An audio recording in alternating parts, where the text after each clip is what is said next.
So, oh yeah. So here's another thing that I've been working on off stream. Ta-da!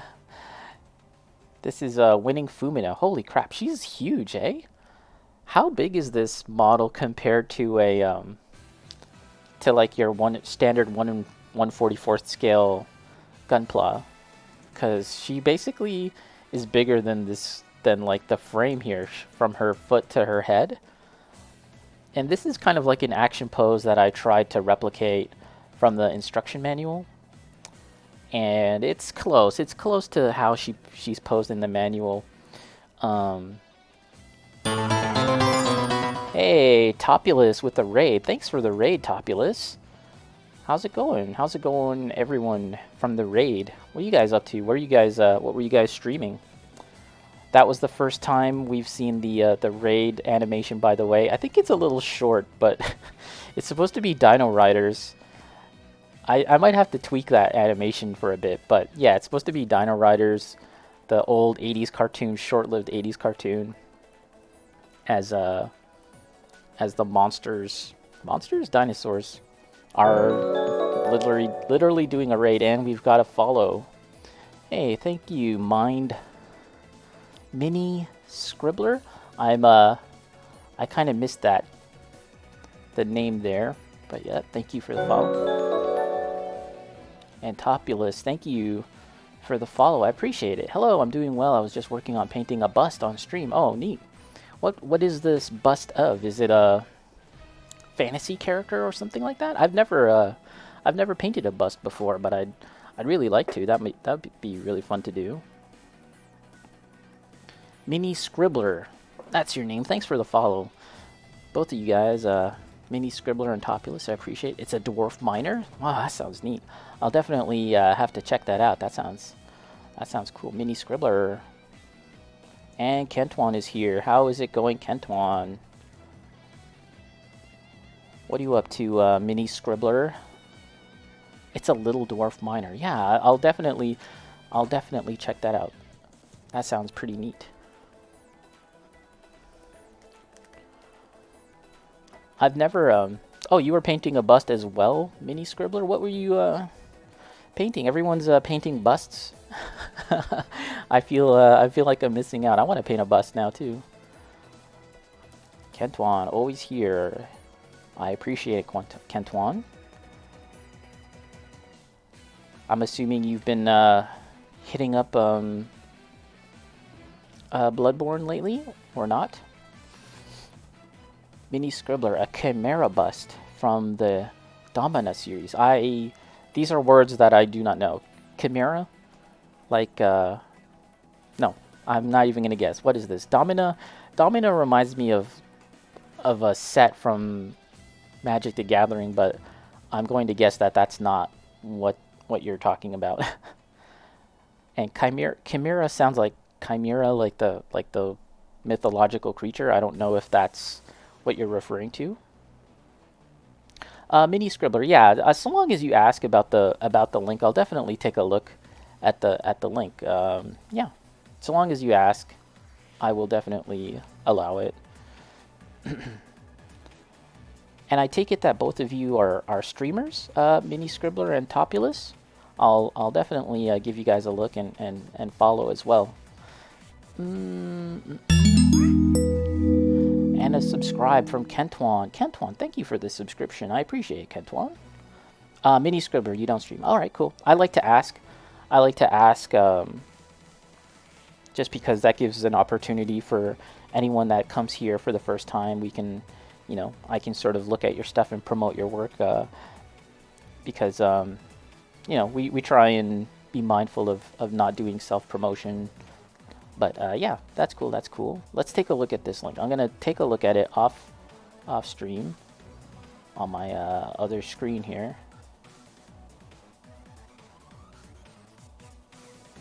Pegaso World. Pegaso. Oh wow, this is really neat. Domina. Wow, this is amazing looking. And there's a video tutorial? Wow. Wow. Oh boy. How much is this? 80 80 euros? With tax, 97 euros. I'm not good at converting. How much would that be in Canadian? That looks really neat.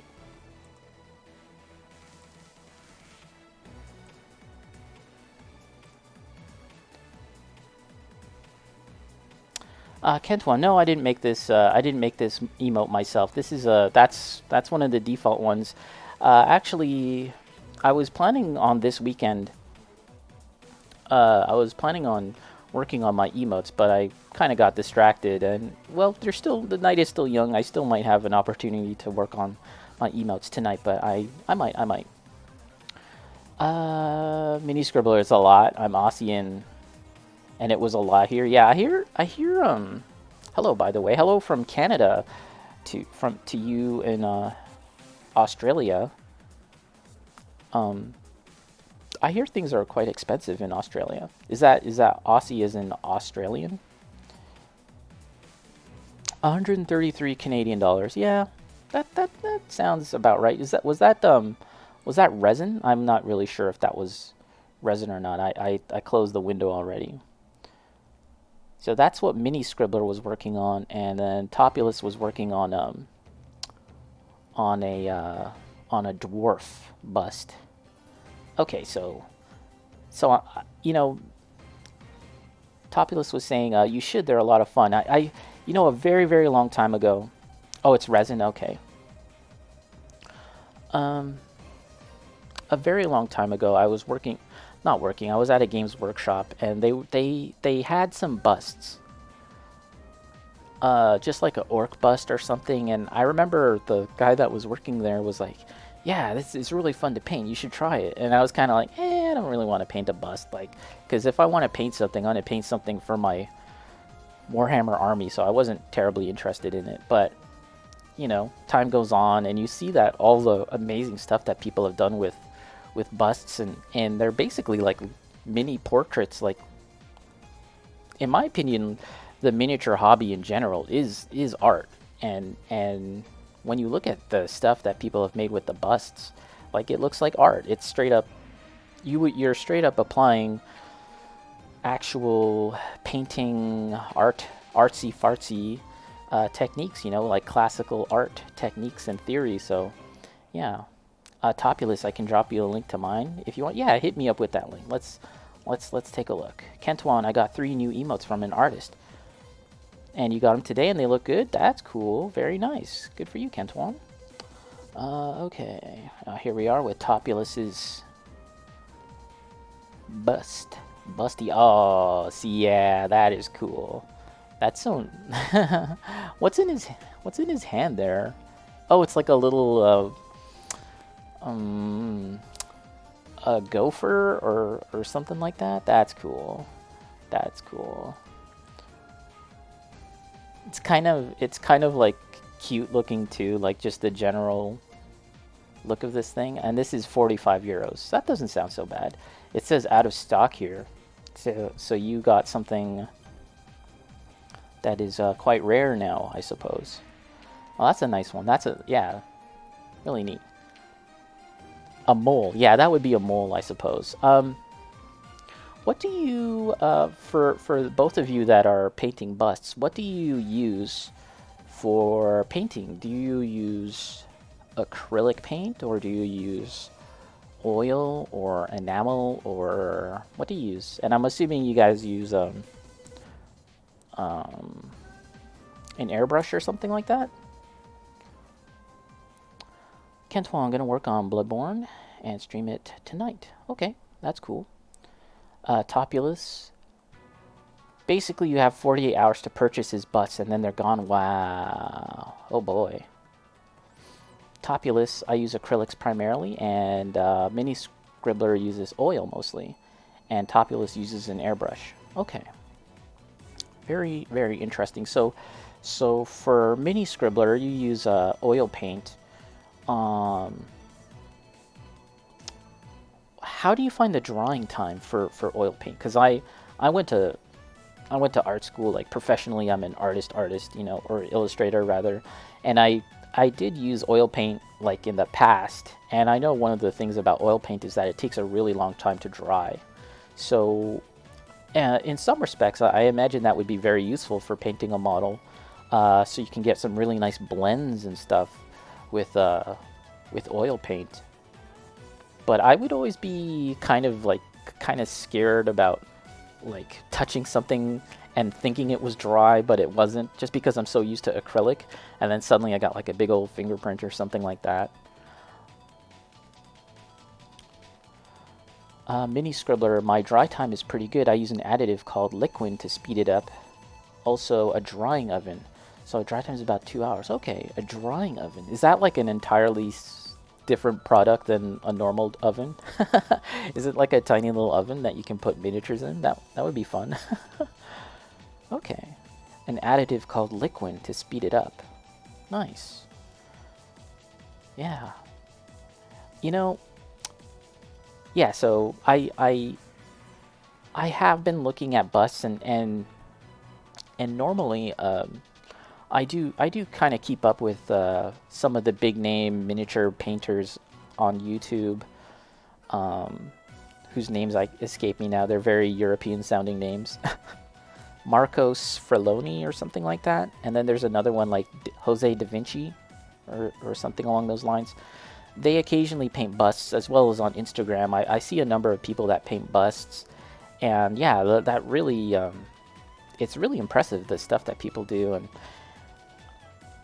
And in my current sort of hobby practice, I have no busts on me right now, and I'm not entirely sure I'll be getting a bust anytime soon, but I would definitely consider that for the future, seeing what's out there. And in fact, I know I went to a flea market not too long ago, and this place had a store, a seller who was selling resin printed models, and they were primarily for like terrain and Dungeons and Dragons and miniatures for like goblins and stuff and the heroes. But he also had a bunch of 3D printed busts.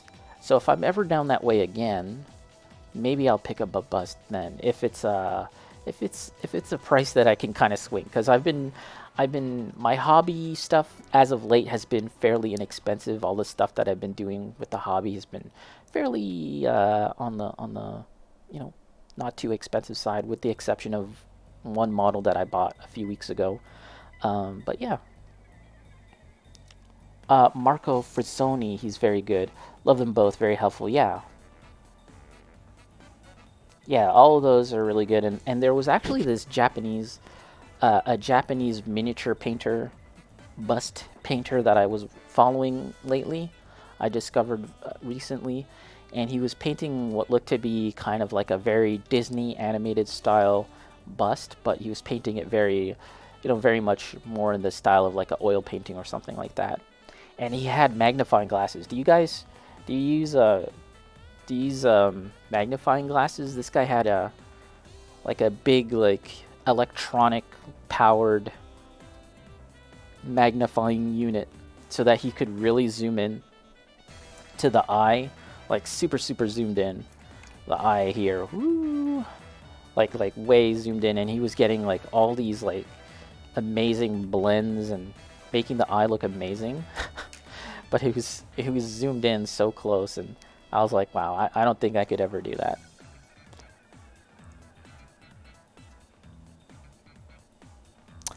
It was definitely Topulus, Keigo, Murakami. Yeah, so all of you all know. Yeah, when it comes to the big guns over on YouTube, the people that do miniature painting, it's a I wouldn't call it a small community, but it's tightly knit, and everyone sort of knows all the big guns, right? So yeah, that's Keigo Murakami, amazing painter. Very good stuff. Topulus, I personally don't use one. Might get reading glasses at some point. Okay. Mini Scribbler, you do. I have a desk-mounted mag light 3 times. You have cataracts, so you need it. Okay, yeah, well, that makes sense, for sure.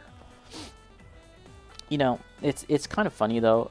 So I've been painting miniatures ever since I was a kid, like 10, 11 years old, right? And obviously I was just a kid that didn't know what he was doing. So I wasn't a particularly good painter back then. Oh, I should probably show an example of something that I painted not too long ago. This is actually a model that's not entirely finished, but I kind of just leave it here to look like off screen just to stare at me because I think it's kind of funny. But anyways, as a kid, I felt like I could really hone in on the details and paint like super exacting details because maybe as a kid I had better eyesight. Well, definitely. But nowadays, now that I'm a little older, I can feel it sometimes. Like I'll be looking at something and painting away, and I'm like, why am I having a hard time? Like, this doesn't. I feel like I'm having some kind of difficulty doing something that, 10, 15 years ago wasn't all that hard. So yeah, maybe I should get one of those magnifying glass deals as well.